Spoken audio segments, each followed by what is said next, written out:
Hello दोस्तों, आज हम देखेंगे क्लास 12 का एक टॉपिक है, वो है आय विधि। आय विधि या फिर इनकम मेथड। इनकम मेथड होता क्या है? ठीक दोस्तों, पहले आप इनकम मेथड के बारे में जानो। इनकम मेथड होता क्या है? सबसे पहली चीज़, इनकम मेथड का मतलब ये होता है कि भाई अगर कोई व्यक्ति अगर कोई व्यक्ति एक देश के अंदर क्या, आपको मैं एक डायग्राम बना के समझाता हूँ कि मान लो कि ये क्या है, ये अपना प्यारा देश भारत है। ठीक, रफ डायग्राम बना रहा हूँ, थोड़ा ऊपर नीचे हो सकता है। ठीक, ये अपना देश क्या है? भारत। ठीक, अपने देश के अंदर जो भी नागरिक है, जो भी नागरिक है, ये जितना पैसा कमाता है, ठीक, कितना ही पैसा कमाता हो, कि मान लो कि ये 10 रुपये कमा रहा है, ये 200 रुपये कमा रहा है, ये 10,000 कमा रहा है, कुछ भी कमा रहा है। ठीक, इन सब का जो योग होगा, योग का मतलब इन सब का जो सम होगा, सम, उसको ही, उसका जो सम, इसी को हम क्या कहेंगे? इसी को ही हम कहेंगे आय विधि से क्या निकालना? राष्ट्रीय आय निकालना। ठीक दोस्तों, तो ये इतना तो समझ में आ गया कि भाई आय विधि में होता क्या है। आय विधि में ज़्यादा कुछ नहीं होता। आय विधि में ये होता है कि एक जो राष्ट्र है उसकी जो घरेलू सीमा है, उसके अंतर्गत, घरेलू का मतलब जो इसकी भौगोलिक सीमा, जो जिसे हम कह सकते हैं, भौगोलिक सीमा के अंदर जो भी उसके जो निवासी हैं, उसके द्वारा जो भी आय अर्जित की जाती है, ठीक, चाहे वो चाय वाला हो, चाहे वो एक एम्प्लॉय हो, चाहे वो एक क्या नाम है, सरकारी कर्मचारी, जो भी हो, ठीक, उन सब को उन सब की जो भी सैलरी है, ठीक, उसके सम को ही हम क्या कहेंगे? उसके सम को, योग को जब हम पूरी तरीके से मिला देते हैं, तो उसे हम कहते हैं कि आय विधि के द्वारा क्या निकालना? राष्ट्रीय आय निकालना। इसके अंदर हम क्या, सैलरी को इंक्लूड करते हैं। ठीक दोस्तों, इतना समझ में आ गया होगा, तो हम आगे चलते हैं। ठीक, आगे हम ये जानेंगे कि भाई राष्ट्रीय जो आय विधि से हम निकालते क्या है, पहली चीज़। ठीक, इतना तो समझ में आ गया कि आय विधि से जो हम निकालते हैं, वो हम निकालते हैं इनकम। ठीक, मगर हम इससे जो निकालते हैं ना, वो हम इससे नेशनल इनकम नहीं निकालते, हम इससे घरेलू आय निकालते हैं। क्या निकालते हैं? घरेलू आय। ठीक, इससे हम घरेलू आय निकालते हैं। एक, इसे हम कहते हैं NDPFC। ठीक, NDPFC कहते हैं। ठीक दोस्तों, तो आय विधि से हम क्या निकालते हैं? आय विधि से जो हम निकालते हैं वो घरेलू आय निकालते हैं, जिसे हम कहते हैं NDPFC। ठीक, अब हम देखते हैं कि आय विधि में हम क्या क्या चीज़ को इंक्लूड करते हैं। ठीक, क्या क्या चीज़ होती है आय विधि में। ठीक, तो पहली चीज़ आप इधर देखा जाए, पहली चीज़ होती है वो होती है कर्मचारियों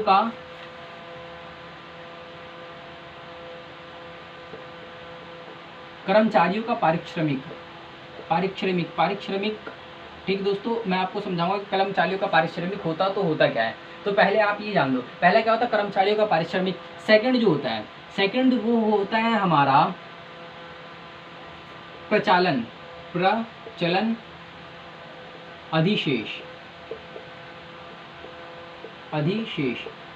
अधिशेष। इसके बाद जो हमारा थर्ड होता है वो क्या होता है दोस्तों? थर्ड देखो, एक तो था कर्मचारियों का पारिश्रमिक, प्रचलन अधिशेष, और जो हमारा थर्ड होता है वो होता है स्वनियोजित। क्या? स्वनियोजित की आय कहते हैं। ठीक है सर, स्वनियोजित की आय। ठीक, आप पहले इसको देख लो, इसके बाद मैं क्या करता हूँ, इसको थोड़ा एकदम साफ बना देता हूँ। ठीक, थोड़ी देर वीडियो कर। ठीक दोस्तों, मैंने आप लिख दिया इसको थोड़ा साफ। तो देखो, आय विधि में मैंने आपको बताया कि आय विधि से हम क्या निकालते हैं? NDPFC निकालते हैं, जिसे हम घरेलू आय कहते हैं। आय विधि से हम घरेलू आय निकालते हैं। इसके अंदर हमारे तीन जो चीज़ें होती हैं, एक तो होता है कर्मचारियों का पारिश्रमिक, दूसरा होता है प्रचालन अधिशेष, और जो तीसरा होता है वो होता है स्वनियोजकों के द्वारा उसकी जो आय कमाई जाती है वो। इन तीनों को अगर हम प्लस कर दें, क्या कर दें? इन तीनों को अगर हम प्लस कर दें तो हमारी क्या निकल जाएगी? आय विधि से जो हमारा घरेलू आय है वो निकल जाएगा। ठीक, मगर क्या होता है, मगर बहुत बार ये होता है कि भाई ये चीज़ें हमें मतलब कि टोटली नहीं दी होती है। ठीक, अब इसको हम शॉर्ट फॉर्म में क्या कहते हैं वो भी देख लेते हैं। शॉर्ट फॉर्म में हम इसे लिखते हैं COE। ठीक, इसको हम क्या लिखते हैं? इसे हम लिखते हैं OS, इसे हम लिखते हैं MIX मिक्स, या फिर इसको हम MI भी लिख देते हैं कोई बार। ठीक, तो अगर फार्मूला अगर आप देखा जाए तो COE plus OS plus MI। देखो, ये होता है कंपोनेंट ऑफ एम्प्लॉय। इसको अगर हम प्लस कर दें, प्लस में OS का मतलब क्या होता है? OS का मतलब होता है ऑपरेटिंग सरप्लस। क्या होता है OS का मतलब? Operating surplus. ठीक, इसको हम क्या कहते हैं? इसे हम कहते हैं हिंदी में कहते हैं प्रचालन अधिशेष। इसके बाद है एम आई या फिर इसे हम कहते हैं मिक्स्ड इनकम। ठीक है दोस्तों, मिक्स्ड इनकम। तो ये फॉर्मूला हमारा बनता है क्या, राष्ट्रीय आय का फॉर्मूला क्या बना कि COE, मतलब कि इसको प्लस कर दो, प्लस में इसको प्लस कर दो, प्लस में इसको प्लस कर दो। अगर आपको हिंदी में बोलना है तो कर्मचारियों का पारिश्रमिक, प्रचालन अधिशेष और स्वनियोजितों की आय जब हम प्लस कर देते हैं तो हमारा क्या बनता है, हमारा निकलता है आय विधि से घरेलू आय। मगर क्या होता है, मगर अब जो कर्मचारियों का पारिश्रमिक है, अगर ये ना दिया हो, क्या अगर ये ना दिया हो सीधे तौर पर, तो इसके बहुत सारे पार्ट है, उसको हमें पढ़ना है कि वो पार्ट क्या है। देखो, पहला जो इसका पार्ट आता है, पहले कर्मचारियों का पारिश्रमिक का मतलब समझो। कर्मचारियों का पारिश्रमिक का मतलब ये है कि कर्मचारियों को जो चीज़ मिलती है, कर्मचारी का मतलब कोई भी जो काम करने वाला व्यक्ति है, काम करने वाला व्यक्ति है, उसे जो भी चीज़ मिलती है उसे हम कहते हैं कर्मचारियों का पारिश्रमिक। ठीक, जैसे कि मैं आपको 2 उदाहरण लेकर समझाता हूँ। जो 2 उदाहरण इस तरीके से समझो आप, एक क्या है, एक कंपनी है, और एक क्या है, एक घर है। ठीक, इस घर को बनाना है, क्या करना है, इस घर को बनाना है। और एक व्यक्ति इस कंपनी में क्या करता है, काम करता है। एक व्यक्ति इस कंपनी में काम करता है और एक व्यक्ति, एक मजदूर आया है, क्या है, एक मजदूर है। इसको हम L से मैं लिख देता हूँ ताकि आप समझ जाओ। मजदूर है और इस घर को बनाना चाहता है। तो देखो, जो अगर इस व्यक्ति जो इस कंपनी में काम करता होगा, ठीक, जो इस कंपनी में काम करेगा तो उसको क्या मिलेगी, उसको मिलेगा वेतन। क्या मिलेगा, वेतन। ठीक, और क्या क्या मिलेगा, इस कंपनी के द्वारा उसको कुछ फैसिलिटीज़ दी जाएगी या नहीं दी जाएगी। जैसे कि मान लो कि उसको स्वास्थ्य सुविधा, मगर मान लो कि कोई व्यक्ति बीमार हो गया तो बीमार के लिए कुछ पैसे देंगे। ठीक, तो बीमार के लिए कुछ भी पैसे देंगे, तो एक तरीके से हम कह सकते हैं कि हेल्प के लिए जो पैसे दिए वो हो जाएगा। इसके बाद क्या है, इसके बाद इसको मान लो कि साल में एक बार जो इसको बोनस मिलेगा, बोनस हो जाएगा, बोनस। ठीक दोस्तों, बोनस हो जाएगा। और क्या कंपनी देगी। ठीक, अब देखो, अब इसके बाद क्या है, इसके बाद आता है हमारा लेबर। लेबर जो है, लेबर काम करेगा, क्या करेगा, लेबर काम करेगा, तो लेबर को भी पैसे मिलेंगे। ठीक, लेबर को भी, इसको भी पैसे मिलेंगे, पैसा लिख दे, कोई दिक्कत नहीं, पैसे मिलेंगे। ठीक, लेबर को भी पैसे मिलेंगे। मान लो कि अगर लेबर जो इसका स्थायी लेबर हो तो हो सकता है इसको बोनस मिल भी जाए। जैसे कारखाने में जो काम करने वाले उसको तो मिलता है, मगर मजदूरी को बहुत कमी होता है। जो मजदूर ठेकेदार के अंडर काम करते हैं उनको तो बोनस मिलता है, जो नहीं करते उनको बोनस नहीं मिलता। मगर हाँ, इसके अंदर क्या है, इसके अंदर आपको हेल्प नहीं दी जाएगी। क्या कर जाएगी, हेल्प नहीं दी जाएगी। ठीक दोस्तों, तो मैंने आपको जो समझाया, इसको समझाने का मेरा मेन मोटिव जो था वो ये था कि भाई आप जान सको इसके अंदर क्या है। एक तो आगे बोनस हो जाएगा, इवन वेतन हो जाएगा, और इसके बाद जो भी हेल्प के लिए पैसा देगा। अभी मैं आपको इसको और थोड़ा और डिफाइन करके बताऊंगा। ठीक, तो आपको पहली चीज़ इसका समझ में आई कि इसके अंदर क्या चीज़ है। पहली चीज़ जो है वो इसके अंदर हमारी शामिल होती है वेतन, वेतन।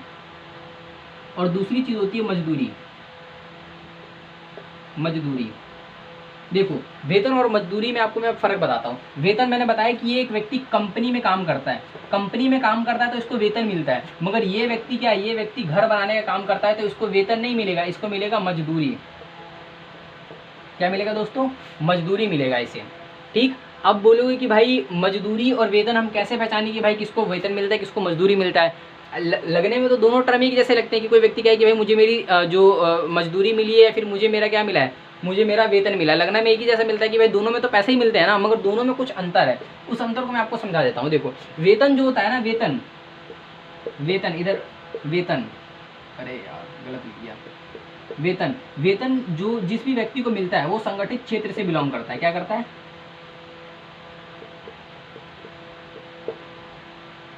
संगठित क्षेत्र। अब संगठित क्षेत्र आपने क्लास 9th में भी पढ़ा होगा, 10th में भी पढ़ा होगा संगठित क्षेत्र के बारे में, मगर फिर भी मैं आपको बता देता हूँ कि संगठित क्षेत्र होता क्या है। संगठित क्षेत्र, इसको हम इंग्लिश में कहते हैं ऑर्गेनाइज सेक्टर। ठीक, हम इंग्लिश को शॉर्ट फॉर्म में सिर्फ बस OR लिख देता हूँ। ठीक, ऑर्गेनाइज सेक्टर। ठीक दोस्तों, इसके अंदर क्या होता है, इसके अंदर जो लोग होते हैं, क्या लोग होते हैं, उसका टाइम फिक्स होता है कि भाई वो कितने बजे काम करने जाएंगे, कितने बजे काम करने से वापस आएंगे। जैसे कि मान लो कि कोई व्यक्ति है, क्या कोई व्यक्ति है वो सरकारी उसका टाइम फिक्स होता है कि भाई उसकी कि भाई वो 7 बजे जाएगा तो जो है दोपहर के 12 साढ़े 1 बजे तक क्या है वो घर पे रहेगा, टाइम फिक्स होती है। ठीक, इसके बाद क्या है, इसके बाद जो हमारा अगला होता है इसकी छुट्टी फिक्स होती है। ठीक, ये समझ जाना, छुट्टी लिख रखा है मैंने। ठीक, इसकी छुट्टी जो होती है फिक्स होती है। जैसे कि समझ लो कि अगर कोई सरकारी कर्मचारी है, ठीक, तो उसके क्या होता है, उसको आप देखोगे कि उसको होली, दिवाली, इवन बहुत सारी छुट्टियां उपलब्ध करवा दी जाती हैं। इसके बाद इसकी टाइमिंग फिक्स होती है, छुट्टी फिक्स होती है। इसके बाद इसका क्या होता है, इसकी सैलरी फिक्स होती है। सैलरी समझते हो?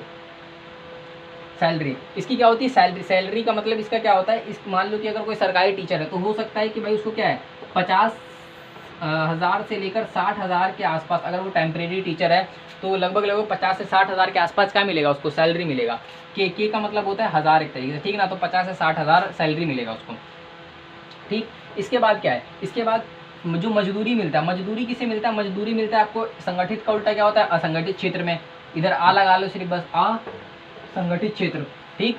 इसके बाद यहाँ पर जो क्या होता है, टाइमिंग फिक्स नहीं होती, जो छुट्टी है फिक्स नहीं होती, सैलरी फिक्स नहीं होती। जैसे कि हो सकता है कि कुछ व्यक्ति क्या हो, कुछ व्यक्ति को क्या होता है, कुछ व्यक्ति मान लो कि ये लेबर है, लेबर है तो आज ये इस महीने में हो सकता है कि ये 4,000 कमाए, मगर मान लो कि इसको काम ही नहीं मिला तो हो सकता है तो ये क्या कहे, ये 4,000 ना कमाए, कितना कमाए, ये सिर्फ और सिर्फ 3,500 रुपये कमाए, ठीक। या फिर मान लो कि अगर इसको पूरे महीने काम नहीं मिला तो हो सकता है ये 0 रुपये भी कमाए, मगर इसकी क्या होती है, सैलरी फिक्स होती है। अगर ये काम नहीं भी कर रहा, मान लो कि ये क्या है, ये गया और जाने के बाद क्या, स्कूल में गया, स्कूल में क्या था, स्कूल में पेरेंट्स मीटिंग थी, ये काम नहीं किया कुछ वहाँ पर, मगर क्या है, मगर फिर भी इसको क्या मिलेगी, अपनी सैलरी मिलेगी, ठीक दोस्तों। तो आपको समझ में आएगा वेतन और मजदूरी किसे कहते हैं। अब एक आता है इसी में किस्म के रूप में मजदूरी, किस्म के रूप में मजदूरी। अब किस्म के रूप में मजदूरी होता क्या है, देखो किस्म के रूप में मजदूरी ये होता है कि जैसे कि मैंने आपको ये बताया ना कि ये लेबर है, ये लेबर है, ठीक। अब मान लो कि ये लेबर किसी ठेकेदार के अंडर में काम नहीं करता है, एक होता है लेबर चौक। तो क्या है, इस लेबर को क्या है, लेबर को जो है हमने कहाँ से उठा के लाया है, जो लेबर है इसको हमने उठा के लाया लेबर चौक से। जो लेबर चौक से करने वाले जो काम होते हैं ना लोग, वो क्या होता है, वो लोग वो बहुत ही ज़्यादा हो सकता है, बहुत मतलब कि वो अगर काम नहीं करेंगे ना एक दिन तो उनके घर में खाना बंद हो जाता है, ऐसी ऐसी मतलब कंडीशन होती है इन लोगों के घर में। तो किस्म के रूप में मजदूरी यही होता है कि भाई वो क्या करेंगे, वो अगर आज काम करेंगे तो आज के आज ही सैलरी ले लेंगे, ठीक। जैसे कि मान लो कि उसने आज काम किया तो आज के आज ही वो सैलरी लेंगे कि भाई मेरा क्या है, मेरा 450 रुपये। वो आपसे 2 महीने बाद नहीं लेंगे, वो आपसे 1 महीने नहीं लेंगे, वो आपको जैसे कि आज काम किया तो आज के आज ही वो क्या ले लेंगे, आपसे अपनी मजदूरी ले लेंगे। तो इसे हम कहते हैं किस्म के रूप में मजदूरी, ठीक। अगला देखो, अगला क्या है, अगला मान लो कि भाई अब आपने ये कर्मचारी है तो ये इसको भी क्या मिलेगा, इसको भी बोनस मिलेगा और इसको भी बोनस मिलेगा, तो बोनस हो जाएगा एक। इसके अंदर क्या आता है, बोनस।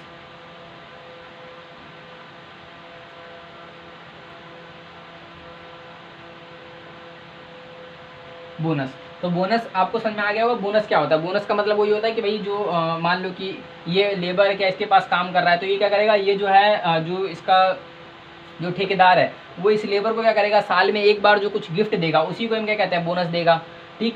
कंपनी होती है, कंपनी वाले क्या करते हैं, कंपनी वाले जो बड़ी बड़ी कंपनी होती है ना, वो अपने जो कर्मचारी होते हैं, जो अपने एम्प्लॉय होते हैं, उसको वो है ना 15 दिन का सैलरी, 15 दिन अब लगभग 15 दिन अब या फिर 15 दिन की सैलरी वो उसको दे देते हैं, प्लस में कुछ गिफ्ट होता है, मिठाई होते हैं, ये सब दे देते हैं। तो ये सब चीज़ें क्या है, ये सब चीज़ें अगर मान लो कर्मचारियों का पारिश्रमिक नहीं दिया तो इन सबको उसमें जोड़ना पड़ेगा, क्या, कर्मचारियों का पारिश्रमिक निकालने के लिए कि भाई क्या क्या है कर्मचारियों का पारिश्रमिक में। तो ये हम आपको मैंने 3 चीज़ बता दी। पहली चीज़ क्या थी, वेतन या फिर मजदूरी, दूसरी किस्म के रूप में मजदूरी, इसके बाद बोनस है। इसके बाद अगला क्या होता है, अगला होता है सामाजिक नियोजक। क्या होता है, नियोजक। नियोजक को हम कहते हैं मालिक, ठीक। नियोजक के द्वारा सामाजिक सुरक्षा में अंशदान। देखो दोस्तों, अंशदान इसमें ये बता क्या रहा है, देखो ध्यान से सुने तब आपको समझ में आ जाएगा। नियोजक यानी कि मालिक के द्वारा सामाजिक सुरक्षा। सामाजिक सुरक्षा का यहाँ पर तात्पर्य है कि मान लो कि मैंने आपको बताया ना कि भाई ये कंपनी है, ठीक। तो जो कंपनी है ना, कंपनी में जो काम करने वाले एम्प्लॉय है, अब मान लो कि इसकी बेटे को क्या करना है, इसके बेटे को पढ़ने जाना है, या फिर इसकी जो बेटी है उसको पढ़ने जाना है अब्रोड। अब्रोड मतलब होता है विदेश पढ़ने जाना है, ठीक। अब विदेश पढ़ने जाना है तो इसके कंपनी के जो एम्प्लॉय है उसको कुछ पैसा चाहिए होगा कि भाई उसका बेटा कहाँ है, उसका बेटा जो है विदेश जाएगा तो उसके लिए क्या, उसको पैसा चाहिए होगा, तो वो कहाँ जाएगा, कंपनी के पास ही तो जाएगा ना मांगने की, भाई कंपनी जी आप क्या करो, आप जो है मेरे बेटे के लिए कुछ पैसा दो पढ़ने के लिए। नहीं गलत लिख रहा हूँ, कंपनी भी यार, कंपनी, ठीक है ना। तो कंपनी के पास जाएगा कि भाई आप क्या करो, आप जो है मेरे बेटे के लिए पैसा दो, क्योंकि मुझे क्या, मेरे बेटे को अपना अब्रॉड भेजना है, मेरे को बेटी को अपना अब्रॉड भेजना है पढ़ने के लिए, ठीक, या फिर विदेश में भेजना है। या फिर क्या होगा, अब मान लो कि भाई जो यहाँ पर जो काम करता है एम्प्लॉय, जो भी यहाँ पर एम्प्लॉय काम करता है, ठीक, इसकी क्या हो गई, इसकी एक्सीडेंट हो गया, तो इसके जो परिवार वाले वो क्या, कंपनी के पास जाएंगे, कंपनी वाले कंपनी को बोलेंगे कि भाई हमें क्या कर दो, कुछ पैसा दो ताकि हम क्या करवा सके, हम आपका एम्प्लॉय है उसका इलाज करवा सके। तो इसी का हम क्या कहते हैं, क्या कि कंपनी वाले कुछ पैसा क्या करते हैं, इनको दे देंगे कि भाई आप क्या करो, आप जो है ये करो, जो इलाज करवाओ, अपने बेटों को विदेश पढ़ने भेजो। मगर ये जो चीज़ होती है क्या, ये जो चीज़ इस एम्प्लॉय को मिल रहा है पैसा कंपनी की तरफ से, कंपनी अपना पैसा नहीं दे रही है, कंपनी क्या करती है, कंपनी मान लो कि इस मजदूर की जो सैलरी है वो है लगभग 1 लाख रुपये। कितने दोस्तों, 1 लाख, दोबारा लिखता हूँ, देखो 1 2 3 4 5, 1 लाख रुपए। तो इसमें से कंपनी लगभग लगभग 2 3 4 कुछ हज़ार रुपए क्या है, कंपनी हर मंथ इसकी सैलरी से काटेगी, सैलरी से, एम्प्लॉय की सैलरी से, एम्प्लॉय की सैलरी से काटेगी, और काटने के बाद क्या करेगी, उसको जमा कर लेगी कितने, ठीक ना, और जमा करके क्या करेगी, जमा कर लेगी, और जमा करके जो है जब भी इसको दिक्कत होगा तो एम्प्लॉय को क्या कर देगी, दे देगी सैलरी उसकी, ठीक। 2-2 हज़ार रुपये, मान लेगी 2-2 हज़ार रुपये करके उसने कितने जमा कर लिए, मान लो कि 2 लाख जमा कर लिए 2-2 हज़ार रुपये करके, तो 2 लाख रुपये जमा कर लिए। अब इसको जरूरत पड़ेगा तो क्या कर देगा, जब इसकी जरूरत तो दे देगा। तो इसे हम क्या कहते हैं, इसे हम कहते हैं जो नियोजक होता है इसकी सामाजिक सुरक्षा में अंशदान। और ये जो सामाजिक सुरक्षा में अंशदान होता है, ये दो, एक तो नियोजक यानी कि इसकी सैलरी से भी काटी जाती है, एम्प्लॉय की सैलरी से भी, किसकी सैलरी से, एम्प्लॉय की सैलरी से भी काटी जाती है। मेरी राइटिंग इंग्लिश की थोड़ी सही नहीं है, इसलिए मैं इंग्लिश में नहीं लिखता, ठीक। एम्प्लॉय की सैलरी से भी काटी जाएगी। और ये जो ऑनर है, इस कंपनी का ऑनर, ये इस कंपनी का ऑनर भी कुछ ना कुछ पैसे क्या करता है, जैसे कि ये 2,000 रुपये इसकी सैलरी से काट रहा है, और खुद कितना, खुद लगभग 1,000 रुपये क्या करेगा पर मंथ इसके लिए जमा करेगा, कि भाई कभी इसको जरूरत पड़े तो मैं क्या करूँ, अपनी सैलरी में से निकाल कर इसको दे दूँ, ठीक। तो यही होता है, इसके अंदर हम दो चीज़ इंक्लूड करते हैं, एक तो होता है एम्प्लॉय की सैलरी से ये पैसा काटता है कुछ ना कुछ, और कुछ क्या खुद ही क्या करता है, खुद ही ऑनर वो कुछ ना कुछ पैसा इसके लिए रखता रहता है, ठीक। तो इसे हम क्या कहते हैं, इसे हम कहते हैं नियोजकों या फिर मालिक के द्वारा सामाजिक सुरक्षा में अंशदान, ठीक दोस्तों। अगर आप मान लो कि भाई ये सब तो इसको मिला, अब क्या हो गया, ये बुढ़ा हो गया, जो भी एम्प्लॉय वो क्या हो गया, बुढ़ा हो गया। अब बुढ़ा हो गया तो बुढ़े में क्या होगा, बुढ़े को उसको पेंशन मिलेगा। देखो पेंशन दो तरीके के होते हैं, एक तो होता है वृद्धा पेंशन, क्या होता है, वृद्धा पेंशन, मैं आपको बस भी लिख देता हूँ, वृद्धा पेंशन। और एक क्या होता है, एक होता है हमारा जो कोई व्यक्ति काम करके किसी कंपनी में था, कंपनी में से काम करके वो लौटता है, यानी कि एम्प्लॉय, ठीक। वृद्धा पेंशन ऐसा पेंशन होता है जो कि सरकार के द्वारा मिलता है, और ये जो है मतलब फ्री फंड का मिलता है, ठीक। मगर एम्प्लॉय के द्वारा जो एम्प्लॉय को जो पेंशन मिलता है, ये एम्प्लॉय को पेंशन क्या होता है, ये एम्प्लॉय को जो पेंशन होता है, ये उसकी सैलरी से हर मंथ क्या होता है, उसकी सैलरी से हर मंथ कटता है, जिसे हम क्या कहते हैं, जिसे हम कहते हैं पीएफ। क्या कहते हैं उसे, हम पीएफ कहते हैं। पीएफ इस जो एम्प्लॉय है इसकी सैलरी से पर मंथ कटेगा, और ये जो पर मंथ जो पीएफ कटता है, ये जब वो बुढ़ा हो जाता है तो उसी में से ही इस पीएफ को थोड़ा थोड़ा करके क्या किया जाता है, थोड़ा थोड़ा करके उस एम्प्लॉय को दे जाता है। इसे में हम क्या कहते हैं, इसे ही हम कहते हैं कि उसे क्या मिल रहा है, पेंशन मिल रहा है। ये क्या एम्प्लॉय के लिए है, और ये वृद्धा पेंशन तो सरकार देती है, ठीक। तो इसे जो एम्प्लॉय को मिलता है, यानी कि अगर कोई जो कर्मचारी है उसको मिलता है, उसे हम कहते हैं सेवानिवृत्त, सेवानिवृत्त पेंशन, पेंशन, ठीक दोस्तों। मेरी राइटिंग इधर थोड़ी बड़ी हो रही है, कोई दिक्कत नहीं, आप समझ लेना। तो ये जो कितनी चीज़ होगा, 1 चीज़ 2 चीज़ 3 4 5, ये 5 चीज़ क्या होती है, ये 5 चीज़ जो होती है ये इंक्लूड होती है किसके अंदर, ये इंक्लूड होती है आपकी कर्मचारियों के पारिश्रमिक के अंदर। अगर कर्मचारियों का पारिश्रमिक दे रखा तो इन सब चीज़ों को, वेतन को, मजदूरी को, किस्म के रूप में मजदूरी, बोनस को, नियोजकों द्वारा सामाजिक सुरक्षा में अंशदान को, या फिर जो हमारा आता है सेवानिवृत्त पेंशन को जोड़ना पड़ता है। और जोड़ के हमें क्या निकालना पड़ता है, हमें निकालना पड़ता है जो कर्मचारियों का पारिश्रमिक, यानी कि कॉम्पोनेंट ऑफ एम्प्लॉय। इसके बाद देखो, इसके बाद क्या है, इसके बाद ये तो हो गया हमारा इस तरफ का खेल खत्म। अब आता है हमारा क्या, इसके बाद आता है हमारा प्रचलन अधिशेष। प्रचलन अधिशेष के अंदर, प्रचलन अधिशेष के अंदर आप समझो आता क्या है। देखो प्रचलन अधिशेष के अंदर आपने पढ़ा होगा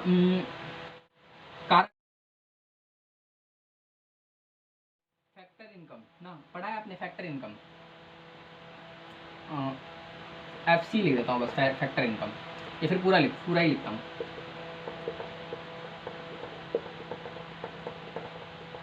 देखो इसे हम कहते हैं फैक्टर इनकम। फैक्टर इनकम क्या होता है? फैक्टर इनकम या फिर इसे हम कहते हैं कारक लागत। इसके अंदर हमारी कुछ चीज़ें इंक्लूड होती है, जैसे कि मान लो कि हमें किससे क्या मिलेगा। मान लो कि मेरे पास पैसा है, क्या है? पैसा।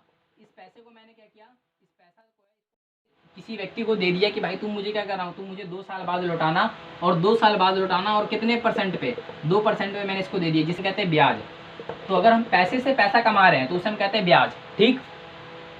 और मान लो कि अगर मेरे पास ज़मीन है, क्या है?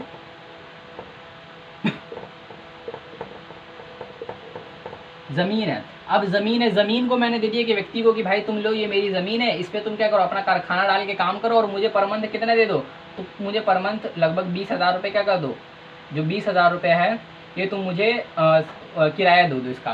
तो हमें क्या मिला, एक तो ज़मीन से हमें क्या मिला, ज़मीन से हमें मिला किराया, ठीक। तो एक हो गया ब्याज, एक हो गया किराया। इसके बाद क्या होगा, इसके बाद देखो पैसा हो गया, ज़मीन हो गया, और इसके बाद जो हमारा होता है पैसा, ज़मीन, उद्यम। देखो जो उद्यमी इसे हम कहते हैं उद्यमी जो होता है, मान लो कोई व्यक्ति कुछ कारखाना लगा रहा है, क्या लगा रहा है, कारखाना लगा रहा है, यानी कि जो कारखाना जो लगा रहा है, एक तरीके से कहते हो कि मालिक जो है कारखाने का, इसको भी कुछ पैसा मिलेगा। इसको जो पैसा मिलेगा उसे हम क्या कहते हैं, उसको हम कहते हैं लाभ। क्या कहते हैं दोस्तों, लाभ। तो हमने 3 चीज़ देखा। पहली चीज़ हमने क्या देखी, पहली चीज़ जो हमने देखी वो तो था हमारा क्या, वो हमारा था कि भाई पैसे से पैसा कमाना, तो उसे हम कहते हैं ब्याज। इसके बाद हमने पढ़ा कि भाई दूसरी चीज़ ज़मीन से क्या कमाना, ज़मीन से जो पैसा कमाना उसे हम कहते हैं किराया। इसके बाद हमने देखा कि उद्यमी, यानी कि अगर हमने कोई उद्योग धंधा लगा लिया, उससे हम पैसा कमा रहे हैं, तो उसे हम कहते हैं लाभ। लाभ भी बहुत 3 प्रकार के होते हैं, वो भी इस लाभ के 3 पार्ट होते हैं, वो अभी आपको मैं जब पढ़ाऊँगा आगे तो उसको बताऊँगा। अगला क्या होता है, अगला होता है रॉयल्टी।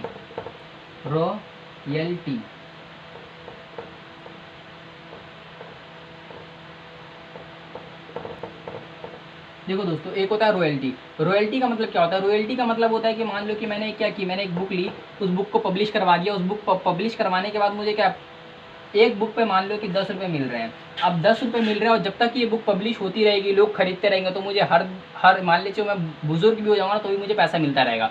तो इसे हम कहते हैं रॉयल्टी। तो मैंने आपको शॉर्ट फॉर्म में समझा दिया। अब मैं इसी को ही क्या लिखूँगा, अब इसको लिख रहा हूँ ऊपर। अब जो इसको ऊपर लिख रहा हूँ वो चीज़ आपको समझना है। तो जो हमारा था प्रचालन अधिशेष, इसके अंदर जो हमारा पहला पार्ट था वो क्या था, पहला पार्ट था हमारा वो था किराया। क्या था दोस्तों, किराया। इसके बाद इसके अंदर दूसरा पार्ट था वो क्या था हमारा दोस्तों, वो था हमारा लाभ। इसके बाद हमारा जो तीसरा पार्ट था किराया लाभ, वो था हमारा उद्यम सॉरी क्या लिख रहा हूँ मैं, किराया लाभ ब्याज, ठीक। ये जाए मेरा थोड़ा मिस्टेक हो रहा है। इसके बाद क्या था हमारा, इसके बाद था रॉयल्टी। तो ये क्या है, ये किराया अगर मैंने किसी ज़मीन को दे दिया तो उससे हमें किराया मिलेगा। लाभ अगर मैंने कोई उद्योग लगा लिया उससे मुझे लाभ मिलेगा। ब्याज जो है, मैंने पैसे से पैसा कमाना चाहता हूँ तो ब्याज। रॉयल्टी मैंने कोई पुस्तक लिख लिया उससे मुझे क्या पर मंथ कुछ ना कुछ पैसे मिलते रहेंगे, उसे हम रॉयल्टी कहते हैं। मुझे थोड़ा ब्याज नीचे लिखना चाहिए था ताकि ब्याज में तो आपको समझा सकूँ। थोड़ा ब्याज लाभ को नीचे लिखता हूँ मैं, सेकंड पे लिख देता हूँ हमें क्या, ब्याज। इसके बाद थर्ड पे मैं क्या लिखता हूँ, थर्ड पे लिखता हूँ मैं उद्यम। थर्ड पे मैं लिखता हूँ आपको रॉयल्टी, फोर्थ पे मैं लिखता हूँ लाभ। अब देखो लाभ क्या होता है, लाभ के भी 3 पार्ट होते हैं। क्या होते हैं, लाभ के 3 पार्ट होते हैं। पार्ट को मैं ऐसे डिफाइन करूँगा। एक होता है लाभांश,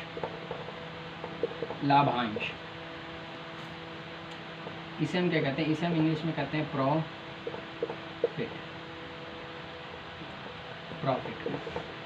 लाभांश इसको हम कहते हैं, इसे हम कहते हैं डिविडेंड।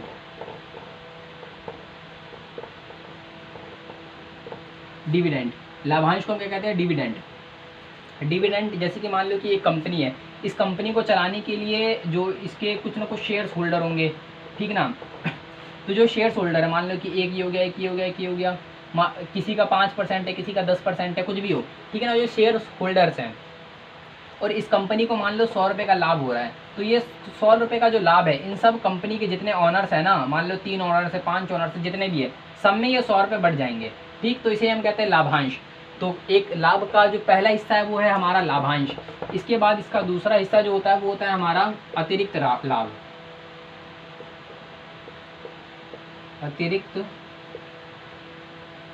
अतिरिक्त लाभ, इसे हम कहते हैं अतिरिक्त लाभ, ठीक दोस्तों। ये होता है हमारा अतिरिक्त लाभ। इसके बाद जो हमारा अगला हिस्सा होता है वो जो हमारा होता है वो होता है हमारा इसे हम एक लाभ कहते हैं, या फिर हम इसे हम कहते हैं निगम कर। निगम कर या लाभ कर क्या है, देखो जैसे कि मान लो कि इस कंपनी है, उसने मान लो कि 100 रुपये कमाया, ये कंपनी है, ठीक। ये जो कंपनी है इसने कितना कमाया, इसने जो है 100 रुपये कमाया, तो इस सरकार आएगी और सरकार इससे क्या ले लेगी, सरकार इससे टैक्स ले लेगी 30%। 30% जैसी सरकार ने इसे टैक्स लिया, इसके पास कितने बच गए, 70 रुपये, ठीक। तो जो 70 बच गया, 30% इसे टैक्स ले लिया, 70 बच गए, तो जो 30% टैक्स लिया यानी कि 30 रुपये टैक्स ले लिया ना, तो यही क्या होता है हमारा लाभ कर या फिर निगम कर, यानी कि उस कंपनी को या फिर उस जो व्यक्ति है उसको जितना लाभ हुआ है उस पर क्या ले लेती है सरकार, उस पर सरकार टैक्स ले लेती है, ठीक दोस्तों। और जो मिक्स्ड इनकम है इसमें कुछ नहीं होता, मिक्स्ड इनकम का कोई पार्ट नहीं होता। मिक्स्ड इनकम अगर आपको दे रखा है तो जो आप लिख लो, अगर नहीं दिया तो उसको 0 मान लेते हैं हम, ठीक। अगर मिक्स्ड इनकम क्वेश्चन में दे रखा है तो इसको हम ले लेते हैं, अगर नहीं दे रखा तो इसको हम क्या मान लेते हैं, 0, ठीक। तो ये था आज की वीडियो। अगर आपको ये वीडियो अच्छी लगी हो तो दोस्तों अपना जो ये चैनल है इसको सब्सक्राइब कर लो, और तो और जो हमारी इस वीडियो इसको लाइक कर दो। आप पूरा एक बार फ़ोटो देख सकते हो टोटली, ठीक। और अगर आपको कोई डाउट हो तो कमेंट में क्वेश्चन भी कर सकते हो।